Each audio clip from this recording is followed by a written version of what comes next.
Have you been hearing of Bitcoin everywhere, but you're too embarrassed to admit you kinda don't understand it at all? Here's Bitcoin made simple. Bitcoin is a kind of digital money, not something you can hold in your hand, but something that exists on the internet's record, a record that anyone can look at and verify, like a public notebook. Let's call it the blockchain. And this notebook is copied and checked by computers all over the world so that no single person, bank, or government is in charge of it. But what makes it real? If it's not physical, is it just random codes? Well, every Bitcoin on the internet is accounted for. Every movement of it is written into this shared notebook and verified by thousands of independent computers. So when the record says you own Bitcoin, your ownership is recognized everywhere. A lot like land ownership is recognized because it appears in official registries. But can blockchain be hacked, though? Well, it would be almost impossible because Bitcoin is not stored in one place or controlled by one authority. Instead, it exists as thousands of identical copies spread across computers all over the world, each one constantly checking the others for mistakes. So if someone tries to change a record on one computer, it is immediately rejected by the rest because it no longer matches the shared history. If someone really wanted to hack it, the attacker would need to overpower the majority of the computers in the entire network in the world at the same time. Imagine that. So why do people prefer Bitcoins when it comes to confidential payments? Simply because Bitcoin is public, but it is not personal, and that difference is the key.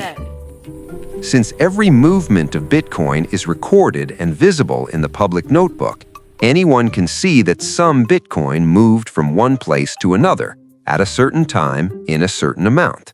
But what they do not see are real names, faces, or personal details.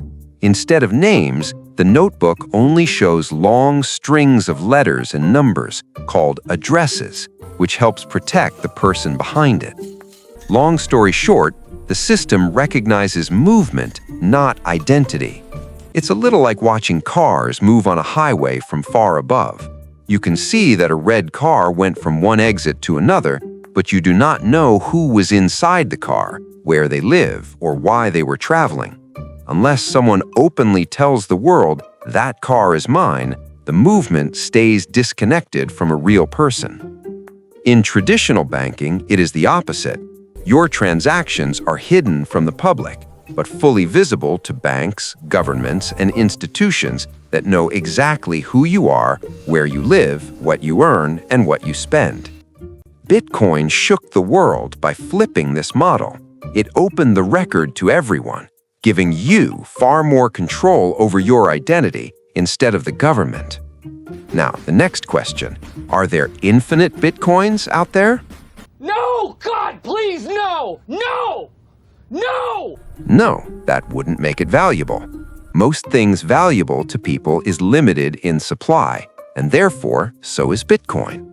Bitcoin was designed with strict rules from the very beginning, and one of those rules is that only 21 million Bitcoins will ever exist, no matter who asks or how powerful they are, because the system simply refuses to accept entries that break this limit.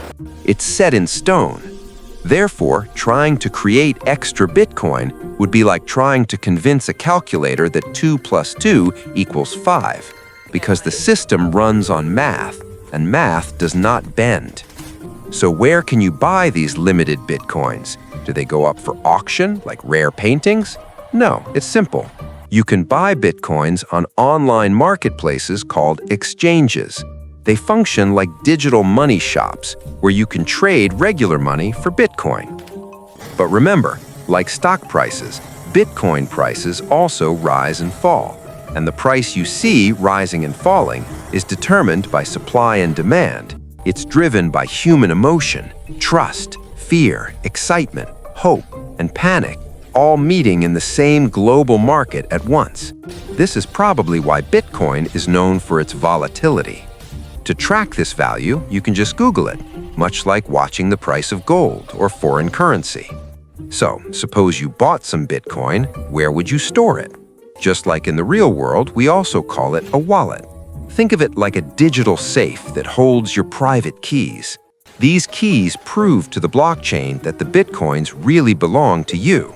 Without those specific keys in your wallet, you cannot control or access the Bitcoins you purchased. And if the keys are lost, there is no recovery process, no customer support, and no reset button, which is why people often say, not your keys, not your coins. You can give your wallet address for receiving Bitcoin payments.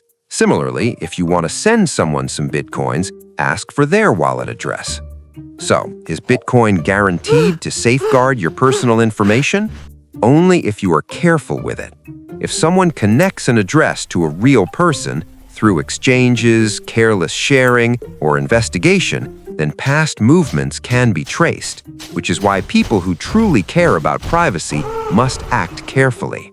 So, the truth is this: Bitcoin is transparent by design, but private by default. And confidentiality comes from not hiding the record, but separating money from personal identity, unless you choose to connect them. What do you want to learn next?